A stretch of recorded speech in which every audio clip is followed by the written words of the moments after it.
Olá, gente, mais uma vez, muito bom dia. Agora com vocês, vou explicar um pouquinho sobre inequações trigonométricas. Então, nesse primeiro momento, nesse primeiro vídeo, nós só vamos resolver uma inequação de seno e uma inequação de cosseno. O caso da tangente eu vou deixar para um vídeo separado, especial para vocês, que é um pouquinho diferente. Então é o seguinte, aqui no nosso exemplo A, eu quero saber aonde que o seno vai ter valores maiores do que o meio. Para a gente poder representar isso no ciclo trigonométrico, eu tive que anotar aqui o ciclo do seno, por isso que aqui a gente tem os dois primeiros quadrantes positivos e os dois últimos quadrantes negativos, que é dessa forma que funciona o ciclo trigonométrico do seno. Bem, para a gente poder pintar aqui no ciclo o intervalo correto, né, quais são os arcos aqui cujo seno são maiores do que meio, a gente primeiro tem que lembrar da tabela dos ângulos notáveis e dos simétricos desses ângulos. Então, como que a gente faz isso? Primeiro a gente tem que lembrar qual é o arco cujo seno vale meio. Lá da nossa tabela dos ângulos notáveis, o arco cujo seno vale meio é o seno de 30 graus. Então a gente tem que lembrar quem é o simétrico do 30 no segundo quadrante. No primeiro quadrante a gente tem o próprio 30, então a gente vem aqui mais ou menos e marca 30 graus, com a bolinha aberta, relembrando isso ali das nossas inequações do primeiro, do segundo grau. Como aqui não tem o sinal de igual, a gente não pinta a bolinha, tá? E aqui se tivesse o sinal de igual, a gente pintava a bolinha. Então significa o quê? Que quando tem o sinal de igual, o 30 estaria incluído, e quando não tem o sinal de igual aqui junto com o sinal de maior, o 30 não está incluído, só valores acima dele.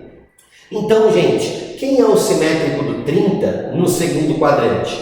A gente põe ele aqui para o segundo quadrante.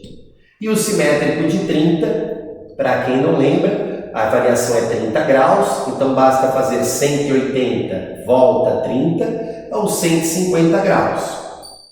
Aí eu quero representar aqui no ciclo os valores de seno que são maiores que meio. Significa que aqui, né, onde o 30 e o 150 batem no eixo Y, vale meio, que o raio do nosso ciclo trigonométrico ele vale 1. Então, valores maiores do que o meio. Qual parte da bolinha nós vamos pintar? Né? Pinto em cima ou pinto embaixo? No bom sentido, claro, né, classe? Então, aqui no caso, a gente vai pintar a parte de cima, porque se pintasse a parte de baixo da bolinha, a gente já estaria pegando valores negativos, então no caso menores aí do que meio. Então, como ele só quer valores maiores do que meio, a gente pinta essa parte aqui, esse intervalinho do 30 até o 150.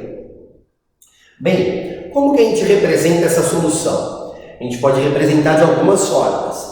As formas mais utilizadas é através do conjunto solução, que a gente escreve x pertence aos reais, tal que aqui o x está entre 30 e 150. Então a gente escreve x está entre, sempre o sinalzinho de menor nesta posição, tá? Sempre nessa, porque tem que ir do menor para o maior. Então o x tem que ser valores entre 30 e 150 graus. Essa é uma das maneiras de representar. A gente pode representar também na forma de intervalo, tá? Ou uma ou outra, não precisa as duas.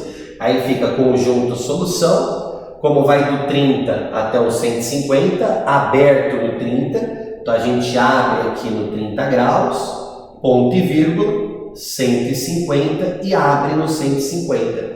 Então, esse intervalo, tá? Essa solução representa a mesma coisa que essa. Vocês podem escrever da forma que vocês preferirem.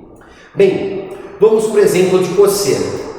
Aqui no cosseno, agora ele está pedindo, quero valores do cosseno menores que raiz de 3 sobre 2. Raiz de 3 sobre 2 é um cosseno positivo. Então significa que nós vamos marcar um arco aí do primeiro quadrante e do quarto quadrante. Só porque esse cosseno é positivo. Então, gente, a gente faz a pergunta de novo para o arco. Qual é o arco cujo cosseno vale raiz de 3 sobre 2? A gente tem que lembrar da nossa tabela dos ângulos notáveis. Aí lá na segunda linha do cosseno, né? 3, 2, 1, né? Aqui no primeiro, então é o cosseno de 30 também, tá? Sem querer aí, acabei dando o exemplo dos simétricos do 30. Então a gente pega aqui no primeiro quadrante o 30 graus, de novo, com bolinha aberta, porque não tem o sinal de igual, só está menor, e o simétrico do 30 no quarto quadrante, que são os dois quadrantes positivos. Como esse cosseno está positivo, a gente tem que pegar os dois arcos positivos. Então o simétrico do 30 aqui no quarto quadrante, quem ele vai ser? É 360 menos 30, é o 330 graus. E agora a história fica um pouquinho diferente. Qual é o intervalo que a gente deve pintar? A gente pinta aqui, ó, do 330 até o 360 e do 0 até o 30, ou nós vamos pintar do 30 até o 330? Então e agora, gente? Pinto essa parte de trás ou pinto essa parte da frente? Como ele quer valores do cosseno menores que raiz de 3 sobre 2, você já pode associar, pô, vou para o lado negativo, eu já vou estar pegando valores menores do que esses valores positivos. Então, no caso aqui, nós vamos pintar todo esse intervalinho por trás. Então, a gente vai pintar do 30 até o 330 e representa aí com esses tracejadinhos. Pintamos o intervalo. Essa solução ela está contínua de novo, né? Então a gente pintou o intervalo do 30 ao 330. Como que fica essa solução? Conjunto solução é todo x pertencente aos reais, tal que o x ele tem valores compreendidos entre o 30 e o 330. Essa da primeira forma de representar, ou de um segundo jeito, desse daqui na forma de intervalo, a gente pode responder aberto no 30 graus, ponto e vírgula, 330, porque está saindo de 30 indo até 330 e abre no 330 também.